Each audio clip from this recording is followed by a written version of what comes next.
Entonces, vamos a Wow, hablar. Adelante, adelante. Adelante, Ezequiel. con la correctina, no sé de quién sea. Se Tienen un micrófono activado, yo creo. Como no. Ah, sí, es la mía. Porque tengo música de fondo. Entonces hasta cierto punto interfiere mi micrófono que está dentro de la música de fondo. Entonces voy a tratar de separarlo mucho para que haga ese eco. Una Ah, disculpa. ok. Eh, No, li- lista de configuración de desviación. CDL. La lista de configuración de desviación viene junto con, hagan de cuenta que viene el mail y inmediatamente en cuanto termina el mail aparece el CDL.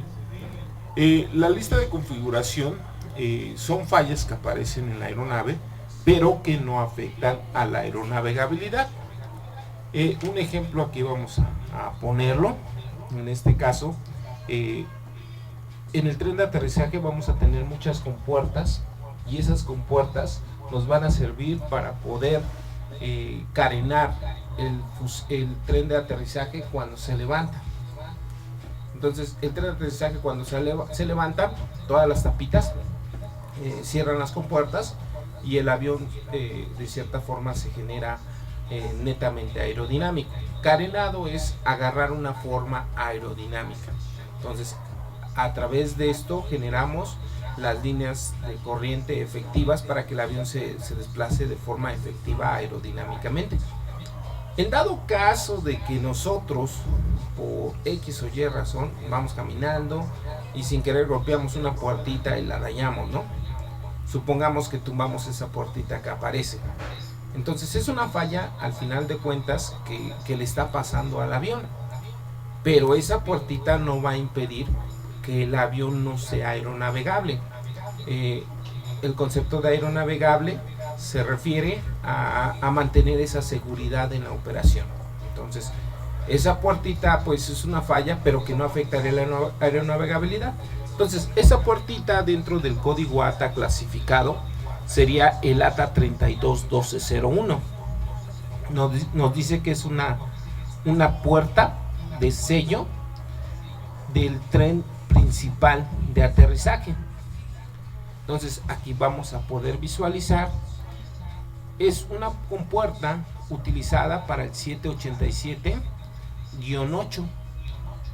¿Cuántas puertitas de estas tenemos instaladas? Tenemos 26 instaladas. Nos dice que vamos a, de cierta forma, esta compuerta nos afecta en la operación de despegue, take-off, y en ruta, en ascenso en ruta. También nos afecta en aproximación de aterrizaje.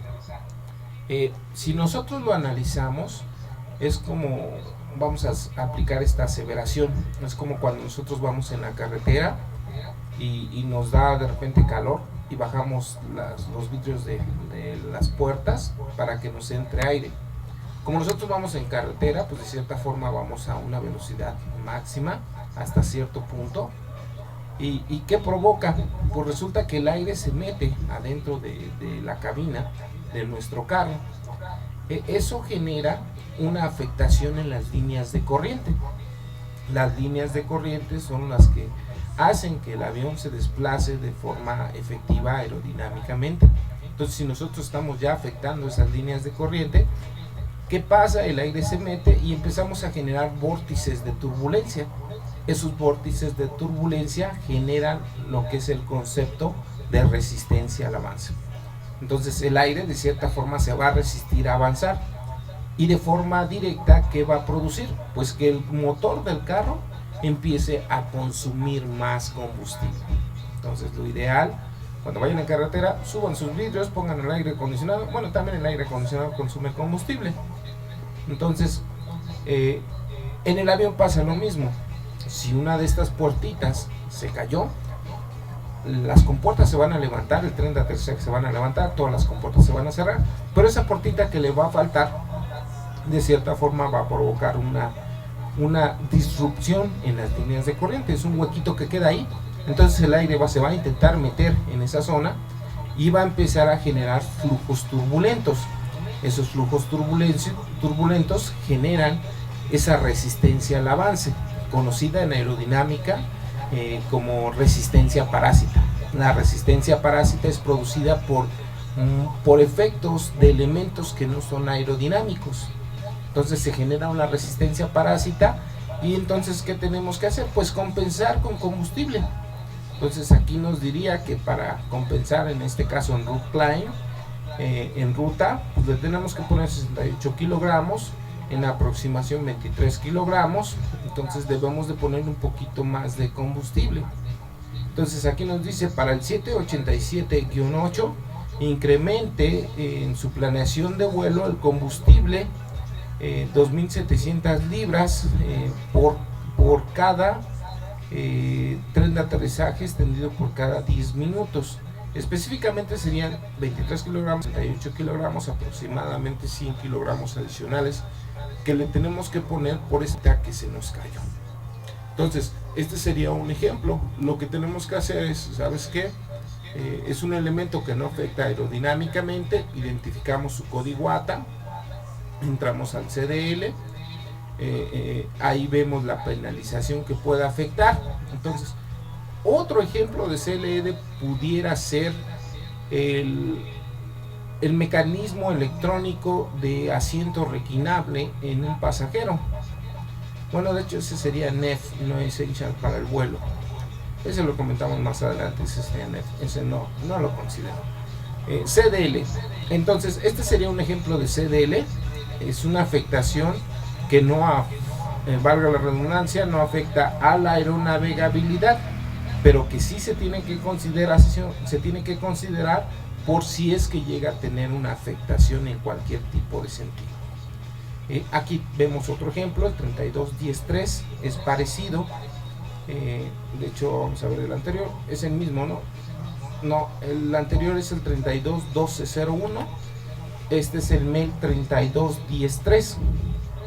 Aquí nos comenta, igual es una puerta del tren principal, es la puerta central interna.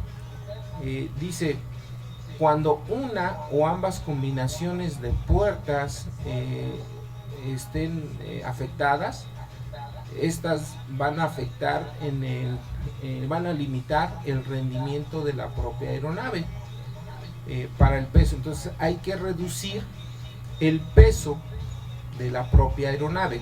¿Qué quiere decir? Comentamos que el avión genera efectos aerodinámicos. Entonces, dentro de los efectos aerodinámicos, en el ala de forma particular vamos a generar la sustentación. Entonces, la sustentación en un avión de cierta forma es proporcional a la velocidad con que se mueve la aeronave. Si nosotros tenemos esta tapita, pues vamos a generar la aerodinámica, no se va a mover de forma eficiente, va a afectar hasta cierto punto a la velocidad. Entonces, si nosotros no adquirimos cierta velocidad para generar cierta sustentación, pues tampoco podemos generar de forma eficaz el levantamiento para cierto peso. Eso lo tienen que ver en aerodinámica. Entonces significa que el peso de despegue va a estar penalizado por 70 kilogramos y en este caso el peso en ruta va a estar penalizado 140 kilogramos. Entonces esto lo hacen los oficiales de operaciones.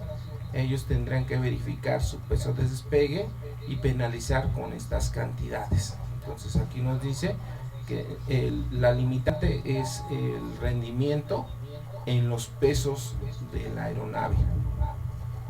¿Vale? Este sería otro ejemplo a considerar dentro del CDL. ¿Alguna pregunta, duda, trauma? Entonces, en concreto, él solamente se encarga de las problemáticas que no...